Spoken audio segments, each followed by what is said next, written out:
बच्चे नमस्ते। पिछले क्लास में हम गिल्लो पाठ के कुछ अंश पढ़ चुके थे और इस बार आगे की जो कहानी है, आगे का जो पाठ, उसे हम देखेंगे। कौवे के चोंच के घाव से निश्चेष्ट सा होकर गमले में छिपकर पड़े गिल्लो को लेखिका हौले से उठाकर कमरे के अंदर लाती है और रुई से उसके शरीर पर जो घाव हुए थे उसे, उसमें जो खून था उसे वह साफ करके उस पर पेंसिलिन का मरहम लगाती है और बहुत कोशिश करने के बाद उसके मुंह में एक बूंद पानी टपकाती है और धीरे धीरे वह गिल्लो इतना अस्वस्थ हो जाता है और वह उस वातावरण, उस माहौल को वह बहुत जल्दी एडजस्ट हो जाता है। और इसके बाद तो लेखिका अपने घर में ही उसे रखती है, उसे रहने के लिए एक निश्चित जगह बना देती है। खिड़की के पास फूल रखने की एक डाली को वहाँ पर एक तारों के सहारा वो टांग देती है और वहाँ पर कुछ रुई बिछाकर तो वह रहने के लिए, गिल्लू के लिए एक निश्चित स्थान बना देती है और वही गिल्लू का घर रहा। आगे पाठ का अंश है, उसे देखेंगे। 2 वर्ष वही गिल्लू का घर रहा। वह स्वयं हिलाकर अपने घर में झूलता और अपनी कांच के मनकों से आँखों से कमरे के भीतर और खिड़की से बाहर न जाने क्या देखता समझता रहता था, परंतु उसकी समझदारी और कार्यकलाप पर सबको आश्चर्य होता था। खिड़की के पास एक डालिया के ऊपर उसको टांगा गया, खिड़की पर टांगा गया है और वही गिल्लू का घर रहा। वो गिल्लू तो उस पर बैठकर इधर उधर झूलता रहता है और खिड़की से बाहर वो भी देखता था और खिड़की से अंदर भी देखता था। देखिए, वो खिड़की तो वो गिल्लू का एक ऐसी जगह है जो बाहर की दुनिया और अंदर की दुनिया दोनों को वह दिखाती है। तो वहाँ बैठकर बाहर से भी वह देखता था और अन्य गिलहरियों के जो क्रियाकलाप को भी वह देखकर कुछ समझने के लिए कोशिश कर रहा था। जब मैं लिखने बैठती तब अपनी ओर ध्यान आकर्षित करने के उसे इतनी तीव्र इच्छा होती थी कि उसने एक अच्छा उपाय खोज निकाला। वह मेरे पैर तक आकर सर्र से पर्दे पर चढ़ जाता और फिर उसी तेजी से उतरता। उसका यह दौड़ने का क्रम तब तक चलता जब तक मैं उसे पकड़ने के लिए न उठती। देखिए, घर में पालतू प्राणियों का एक विशेष गुण होता है। आपके घर में भी अगर कोई बिल्ली, अगर कुत्ता, अगर जो भी अगर प्राणी पालते हैं तो शायद इससे आप बहुत चिरपरिचित होते हैं। जब भी आप घर के अंदर जाते हैं तो वे प्राणी चाहते हैं कि आपका ध्यान उस पर पड़े, तो इसीलिए वो तरह तरह की हरकतें करती रहती हैं प्राणियाँ। तो यहाँ पर भी गिल्लू लेखिका का ध्यान आकर्षित करने के लिए, क्योंकि लेखिका अगर लिखने के लिए बैठ जाती है, घंटों तक लिखती रहती है, तो उस समय उसका ध्यान और कहीं नहीं जाता है। तो इसीलिए गिल्लू उस समय लेखिका का ध्यान अपनी ओर आकर्षित करने के लिए एक अच्छा प्लान वो खोज निकाला था। क्या है वो प्लान?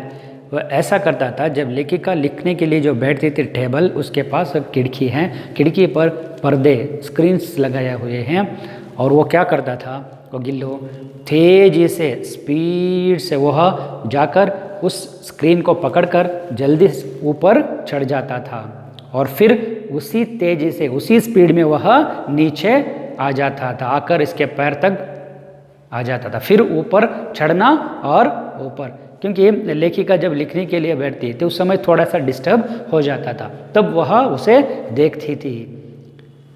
ये उतरना चढ़ना उतरना, ये जो प्रक्रिया है वो कब तक चलता था? वो प्रक्रिया चलती थी जब तक लेखिका न उठती है और उठकर उसे पकड़ना है, तब तक ये प्रक्रिया चलती ही रहती थी। देखिए, कभी मैं गिल्लू को पकड़कर एक लंबे लिफाफे में इस प्रकार रख देती थी कि उसके अगले 2 पंजों और सिर के अतिरिक्त सारा लघुघात लिफाफे के अंदर बंद रहता। इस अद्भुत स्थिति में कभी कभी घंटों मेज पर दीवार के सहारे खड़ा रहकर वह अपनी चमकीली आँखों से मेरा कार्यकलाप देखा करता था। भूख लगने पर वह छिक छिक करके मानो वह मुझे सूचना देता और काजू या बिस्किट मिल जाने पर उसी स्थिति में लिफाफे से बाहर वाले पंजों से पकड़कर उसे कुतरता जाता। देखिए, जब लेखिका उठकर उस गिल्लू को पकड़ती है और पकड़कर उसे क्या करती थे, उसके एक लंबे लिफाफे में, लंबे मतलब जो लंबा वाला लिफाफा, एक कवर, जैसे एनवलप कवर जैसे होते हैं, जो भी एक कवर है, लिफाफा मतलब एक पेपर कवर, उस कवर में उसे डाल देती थी और उसके सर और उसके सामने वाला 2 पंजे वो सिर्फ बाहर रहते थे, कवर के बाहर रहते थे, और बाकी जो लघुगज का सारा शरीर वह कवर के अंदर डाल देती थी। और वो जो लिखने के लिए बैठती है उसके दीवार के सहारे तो उसे रख देती थी। ऐसे ही स्थिति में वह घंटों तक ऐसे ही देखता रहता था लेखिका को, जो लिखती है, क्या क्या करती रहती है, उसे ऐसी स्थिति में, मतलब जो बाहर दोनों जो पंजे हैं उसे लिफाफे से बाहर रखकर, इस सर को बाहर रखकर वहाँ ऐसे ही देखता रहता था। और अगर उसे भूख लगती है तो वो क्या करती थी, छिक छिक छिक करके आवाज़ निकलती थी। इसकी सूचना से लेखिका को पता चल जाता है कि इसे भूख लगी है, तो लेखिका उठकर उसे काजू या बिस्किट देती थी। और क्या करती थी, और लेखिका देने से वह अपने जो बाहर जो पंजे हैं उसी से पकड़कर कुतरता रहता था, कुतरना खाना, कुतरता रहता था। और तो इस तरह लेखिका की जो लिखने की प्रक्रिया चलती रहती थी, उसे घंटों तक ऐसी स्थिति में गिल्लू देखता रहता था। और फिर गिल्लू के जीवन का प्रथम वसंत आया। ये प्रथम वसंत मतलब 1 ईयर कंप्लीट। उस गिल्लू उस घर में आकर 1 साल बीत गया।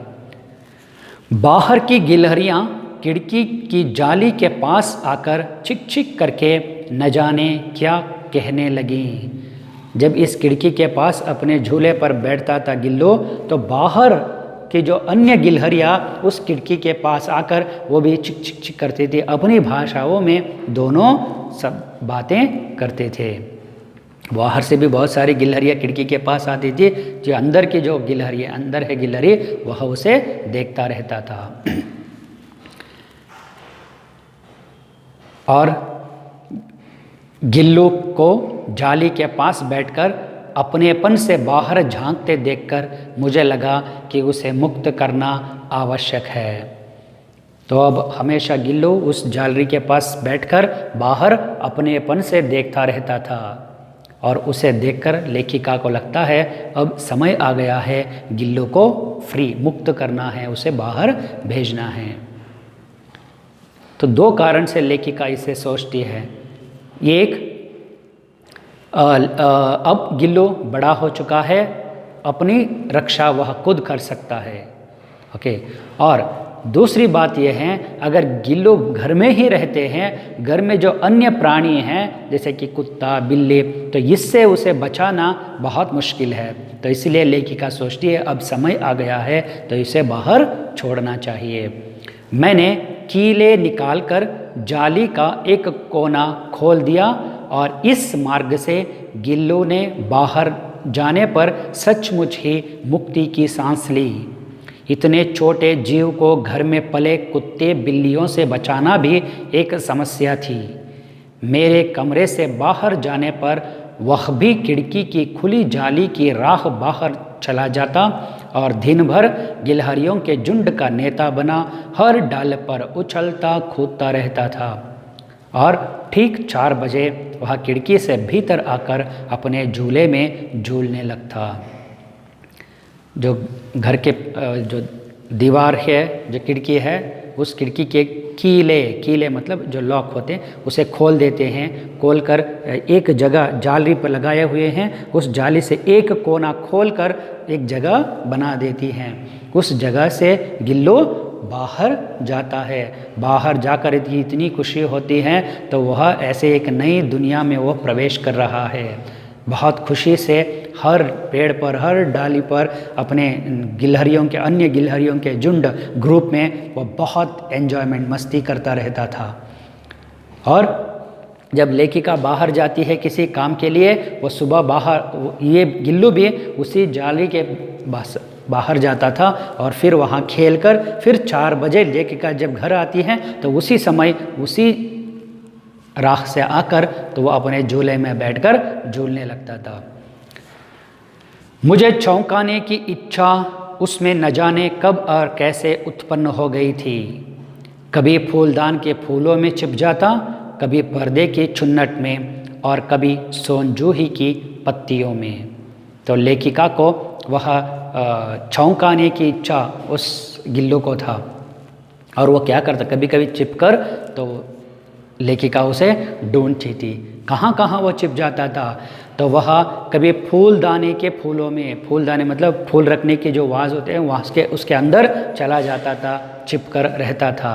और कभी कभी पर्दे के चुन्नट, पर्दे मतलब जो स्क्रीन्स होते हैं घर में, खिड़कियों को स्क्रीन लगाए जाते हैं, उस स्क्रीन के जो होते हैं उसे चुन्नट कहते हैं। एक के पास स्क्रीन्स होते हैं, फ्रिल्स, उसे हम चुन्नट कहते हैं। और कभी कभी उस घर के बाहर एक सोनजूही की लता है, उस लता में वो जाकर छिप जाता था, क्योंकि वो सोनजूही, वो लता डालिए उसके लिए बहुत प्रिय जगह थी और वहाँ जाकर छिप जाता था। मेरे पास बहुत से पशु पक्षी हैं और उनका मुझसे लगाव भी कम नहीं है, परंतु उनमें से किसी को मेरे साथ मेरी थाली में खाने की हिम्मत हुई है, ऐसे मुझे स्मरण नहीं आता। देखिए, लेखिका और गिलहरी का बीच जो संबंध इतना अधिक होता जाता है। लेखिका के घर में और बहुत सारे पशु पक्षी थे और सभी पशु पक्षियों को पाला करती थी। क्यों? क्योंकि व्यावहारिक दृष्टि से नहीं है, बल्कि इसके लिए एक ऐसी रुचि है, सभी प्राणी पक्षियों को पालना उसके लिए बहुत पसंद थी, इसलिए बहुत सारे पशु पक्षी उसके घर में थे। लेकिन कोई भी पशु या प्राणी पक्षी को ऐसा जो मौका नहीं मिला था जो लेखिका खाने के लिए जो बैठती है उस थाली के पास आकर बैठ जाए और उस थाली से खाना लेकर खा जाए।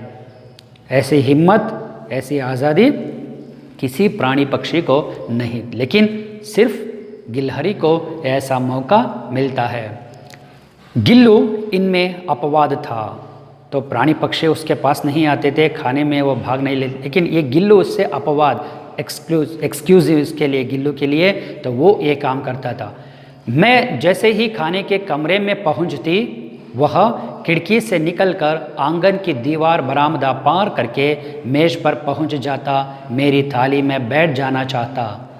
बड़ी कठिनाई से मैंने उसे थाली के पास बैठना सिखाया, जहां बैठकर वह मेरी थाली में से एक एक चावल उठाकर बड़ी सफाई से खाता रहता। काजू उसका प्रिय खाद्य था और कई दिन तक काजू न मिलने पर वह अन्य खाने की चीज़ें या तो लेना बंद कर देता था या झूले से नीचे फेंक देता था। और लेखिका यहाँ पर गिल्लू के जो खाने की जो प्रक्रिया उसे बताती है। और लेखिका खाने के लिए जब कमरे में जाती थी तो वो भी लेखिका को फॉलो करते हुए उसके पीछे पीछे आकर तो उसके खाने की जो टेबल पर बैठ जाता था। और पहले पहले उस थाली के अंदर ही, प्लेट्स होते हैं, थाली मतलब जो खाने की प्लेट, तो उसके अंदर ही वह बैठ जाना चाहता था। लेकिन लेखिका बहुत कोशिश करते करते करते अंत तक उसे ये सिखाते हैं, वह दौड़ कर आकर थाली के पास बैठना सीख जाता है और थाली के पास बैठकर उस थाली से एक एक चावल लेकर बड़ी सफाई से क्लीन वह खाता रहता था। और गिल्लू का प्रिय खाद्य काजू, कैश्यू, और उसे बहुत खाता था। और अगर काजू ना मिलते हैं तो बिस्किट देते हैं, तो या अन्य कोई चीज़ उसे बहुत कम लेता था या उसके झूले से बाहर वह फेंक देता था। काजू उसका प्रिय खाद्य था। उसी बीच मुझे मोटर दुर्घटना में आहत होकर कुछ दिन अस्पताल में रहना पड़ा। उन दिनों जब मेरे कमरे के दरवाज़ा खोला जाता तो गिल्लू अपने झूले से उतरकर दौड़ता और फिर किसी दूसरे को देखकर तेजी से अपने घोंसले में जा बैठता। सब उसे काजू दे आते, परंतु अस्पताल से लौटकर जब मैंने उसके झूले की सफाई की तो उसमें काजू भरे मिले, जिनसे ज्ञात होता था कि वह उन दिनों अपना प्रिय खाद्य कितना कम खाता रहा। इसके बीच लेखिका को एक मोटर दुर्घटना में कुछ दिन तक हॉस्पिटल में एडमिट होना पड़ता है, वही रहती हैं और यहाँ पर घर में नहीं थी। उस समय उस घर के नौकर चाकर अगर कोई लेखिका के कमरा साफ करने के लिए जब दरवाज़ा खोलकर अंदर आते हैं, झूले पर बैठे गिल्लू सोचता था कि लेखिका आ गई है, बस तेजी से स्पीड वो उतर कर तो उसके पास जाते थे और उसको महसूस होता था कि यह लेखिका नहीं है, तो फिर वह उसी तेजी से जाकर झूले पर बैठ जाता था। लेखिका की अनुपस्थिति में या उनके एब्सेंसी में गिल्लू को खाने के लिए काजू दिए जाते थे, लेकिन अपने प्रिय व्यक्ति की अनुपस्थिति में वह काजू को बहुत कम खाता था। तो इसका पता तब चलता है जब लेखिका डिस्चार्ज होकर घर में आती है तो कमरा साफ करने के लिए जाती है, उस झूले के पास देखती है तो वहाँ पर भरे मतलब बहुत ज़्यादा काजू वहीं पड़े थे। मतलब लेखिका की एब्सेंसी में तो वह ज़्यादा खाते नहीं थे। देखिए, अपने प्रियजन अगर नहीं होते हैं तो ये प्राणी भी तो इतना स्नेह भाव उन पर दिखाते हैं, तो उनके एब्सेंसी को वह बहुत महसूस करता था।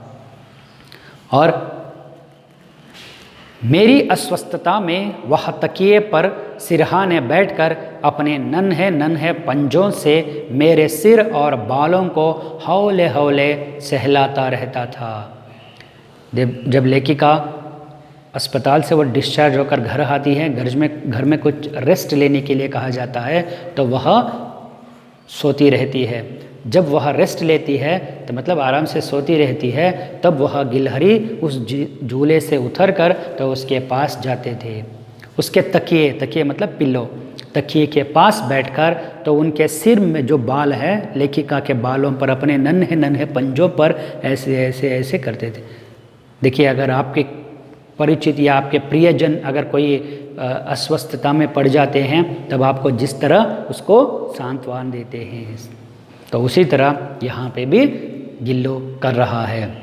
गर्मियों में जब मैं दोपहर में काम करती रहती तो गिल्लू ना बाहर जाता ना अपने झूले में बैठता, वह मेरे पास रखी सुराही पर लेट जाता था और उसी प्रकार समीप भी रहता था और ठंड में भी रहता था। गर्मी के दिनों में, क्योंकि उत्तर भारत में गर्मी एक विशेष होती है, तो यहाँ गर्मी अलग है लेकिन वहाँ बहुत गर्मी होती है, तो उस समय कोई व्यक्ति बाहर नहीं जा सकते हैं, व्यक्ति नहीं प्राणी पक्षी भी तो उस गर्मी में घूमना नहीं चाहते हैं, वो घर के अंदर ही रहती है।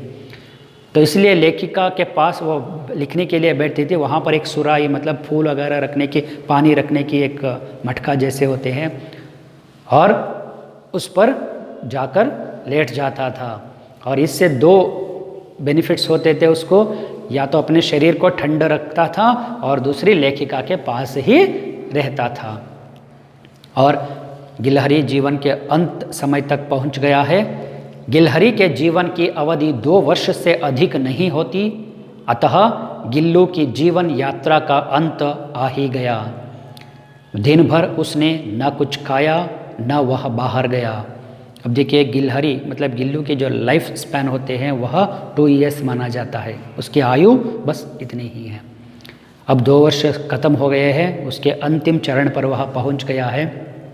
अंत के दिन वह घर में ही था और ना कुछ खाया और ना बाहर गया, एक ही जगह पड़े रहे। और धीरे धीरे उसके पंज, दोनों हाथ पंजे इतने ठंडे हो रहे थे कि मैंने जागकर हीटर जलाया और उसे उष्णता देने का प्रयत्न किया, परंतु प्रभात की प्रथम किरण के साथ ही वह चिर निद्रा में सो गया। देखिए, तो लेखिका को पता चलता है कि वह अंतिम दिन है, वो तो ज़्यादा समय तक बच नहीं सकता है, तो धीरे धीरे तो वह ना कुछ खा रहा है ना कुछ बाहर जा रहा है, एक ही जगह पड़ा रहता है। तो लेखिका को पता चलता है। ऐसे एक बीच रात में वह उठकर देखती है, उसको दोनों पंजे, दोनों छोटे छोटे हैंड्स होते हैं, वह बहुत ठंड कोल्ड होते जा रहे हैं। अब लेखिका को पता, शरीर जब धीरे धीरे ठंड होता जाता है, अपनी उष्णता कम होती है, हीट कम होती है, तो इसका मतलब है शरीर शांत स्थिति में पहुंच गया है। और लेखिका को पता चलता है। लेखिका तो उसे बचाने की कोशिश करती है, उसके शरीर पर उष्णता हीट देने के लिए कोशिश करती है। कैसे? हीटर मतलब आपके घर में कूलर होते हैं ना, उसी तरह उत्तर भारत में ठंडी के समय में एक हीटर जलाए जाते हैं कमरे में, मतलब वो पूरा वातावरण गर्म रहे, हीट रहे। तो ये एक हीटर को उसके पास रखती है, हीटर जलाती है, तो कम से कम उसके शरीर में थोड़ा सा उष्ण पैदा हो। लेकिन बहुत कोशिश करने के बाद भी सुबह के प्रभात के प्रथम किरण, सूरज के पहले किरणें आती है, मतलब सुबह सुबह 3 बजे 4 बजे के आसपास वह चिर निद्रा में सो गया, मतलब जीवन का अंत हो गया। तो गिल्लुक की मृत्यु हो जाती है। और बाद में बहुत दुखी से लेखिका सोनजोही की लता के नीचे गिल्लू की समाधि है। अब उस गिल्लू को कहाँ ले जाती है? वह बहुत ज़्यादा समय तक एक डाली, एक प्लांट पर, सोनजोही की लता, तो उस पर वह ज़्यादा समय बिताते थे। उसी लता, सोनजोही लता के नीचे ही उसकी समाधि बनाई जाती है।